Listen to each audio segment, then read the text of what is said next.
নমস্কার। বিপ্লবী নেতা হেমচন্দ্র ঘোষ ভারতীয় উপমহাদেশের ব্রিটিশ বিরোধী স্বাধীনতা আন্দোলনের একজন বিশিষ্ট বিপ্লবী এবং তিনি মুক্তি সংঘের প্রতিষ্ঠাতা ছিলেন। স্বামী বিবেকানন্দ এই বিপ্লবী নেতাকে 1901 খ্রিস্টাব্দে বলেছিলেন, পরাধীন ভারতে কোনো ধর্ম নেই, তোদের একমাত্র ধর্ম মানসিক শক্তি লাভ করে পর স্বার্থহারীকে তাড়িয়ে দেওয়া। এই কথাটি সারা জীবন মনের মণিকোঠায় সযত্নে রেখেছিলেন বিপ্লবী হেমচন্দ্র। দেশকে মুক্ত করতে 1905 খ্রিস্টাব্দে ঢাকা শহরে গঠন করেন মুক্তিসংঘ। এই মুক্তিসংঘই পরবর্তীকালে বিপি নামে পরিচিত। তিনি বলেছিলেন, এমন একটি দল গঠন করতে হবে যে দলের সদস্য সংখ্যা অল্প হলেও মন্ত্রগুপ্তি, নিয়মানুবর্তিতা ও চরিত্রের ধীরতা সে হবে দেশের দৃষ্টান্তস্বরূপ। 1908 খ্রিস্টাব্দে থেকে 1915 খ্রিস্টাব্দ পর্যন্ত একদিক বিপ্লব প্রচেষ্টার মধ্যে সব থেকে গুরুত্বপূর্ণ দুটি ঘটনা ছিল। এই প্রথম ঘটনাটি হলো ইন্সপেক্টর নন্দলাল হত্যা, দ্বিতীয় ঘটনাটি হলো রডা কোম্পানির অস্ত্র লুণ্ঠন। এর ফলে দীর্ঘ 6 বছর কারাবাস করতে হয় তাকে। 1920 খ্রিস্টাব্দে তাকে 1920 খ্রিস্টাব্দ থেকে 1929 খ্রিস্টাব্দ পর্যন্ত দীর্ঘ 9 বছর ধরে পুলিশের চোখে ধুলো দিয়ে নিখুঁতভাবে তৈরি করলেন একটি বিপ্লবী দল। 1930 খ্রিস্টাব্দ থেকে 1946 খ্রিস্টাব্দের মধ্যে হেমচন্দ্র জেলের বাইরে ছিলেন মাত্র 1.5 বছর। নেতাজি সুভাষচন্দ্রও বিপির এই কর্মকাণ্ডে অত্যন্ত উৎসাহী সমর্থক ছিলেন। সেই কারণে দক্ষিণ পূর্ব এশিয়ার রণাঙ্গন থেকে বিপিকে অভিনন্দন বার্তা পাঠান। সম্ভবত তিনি প্রথম বিপ্লবী যিনি ভারত থেকে সামরিক এবং রাজনৈতিক প্রশিক্ষণের জন্য বিদেশে গিয়েছিলেন। তিনি রুশ সাম্রাজ্যের প্যারিস থেকে প্রশিক্ষণ নেন। তিনি 1908 খ্রিস্টাব্দের জানুয়ারি মাসে দেশে ফিরে আসেন। এই বিপ্লবী নায়ককে নিয়ে ইউটিউবে সাহিত্যে নবদিগন্ত চ্যানেলে আজকের ভিডিওটি হলো বিপ্লবী দেশনায়ক হেমচন্দ্র ঘোষ। গ্রন্থনায় রবীন্দ্র কুমার চক্রবর্তী। হেমচন্দ্র ঘোষের পৈতৃক নিবাস ছিল বাণীরপাড়ার গাবা গ্রামে।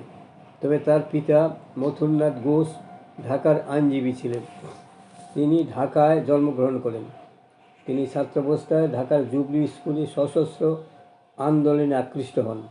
তার শরীরচর্চার গুরু ছিলেন শ্যামাকান্ত ও পরেশনাথ। লাঠি খেলার দীক্ষা বিপ্লবী পুলিন বিহারী দাসের কাছে।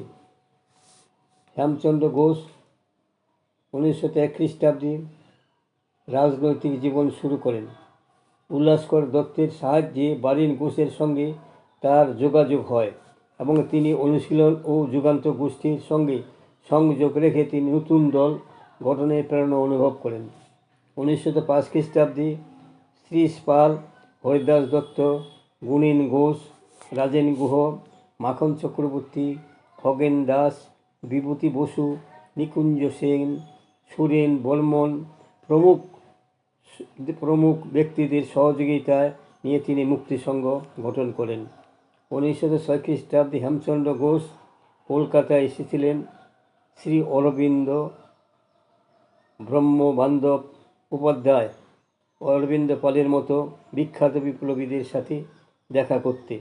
কলকাতায় মুক্তিসংঘের একটি শাখা শ্রীশ পাল শুরু করেছিলেন। তিনি এবং তার বিপ্লবী সংগঠন অর্থাৎ মুক্তিসংঘের সহযোগিতায় কিছু বিপ্লবী কর্মকাণ্ড শুরু করেন। তার মধ্যে 1908 খ্রিস্টাব্দে নন্দলাল ব্যানার্জি হত্যা অর্থাৎ ক্ষুদিরাম বসুকে, যিনি ফাঁসি দেওয়ার জন্য দায়িত্বপ্রাপ্ত পুলিশ অফিসার ছিলেন, তাকে হত্যা করা হয়।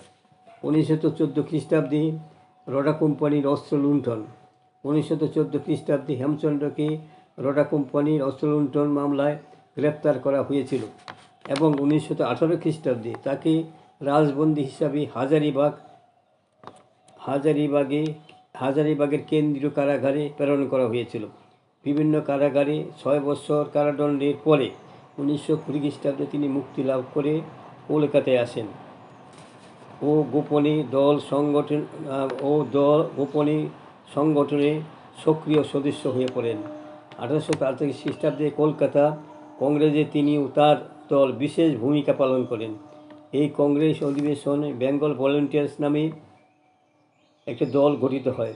তার কার্যাবলী মুক্তি সংঘের পরিচালনায় পরবর্তীকালে বাংলার বিভিন্ন স্থানে ছড়িয়ে পড়ে। এই দলের সদস্যরা মেদিনীপুরে 3 জন এবং কুমিল্লার 1 জন ম্যাজিস্ট্রেটকে হত্যা করেন। হেমচন্দ্র ও সত্যরঞ্জন বক্সী পরিচালিত মুক্তি সংগ্রাম পরিচালিত হয় বেঙ্গল ভলেন্টিয়ার্স নামে। বন্ধুগণ, আমার এই সংক্ষিপ্ত ভিডিও এখানেই শেষ হলো। যদি আপনাদের মনে পড়তে হয় সাবস্ক্রাইব, শেয়ার এবং লাইক করতে ভুলবেন না যেন।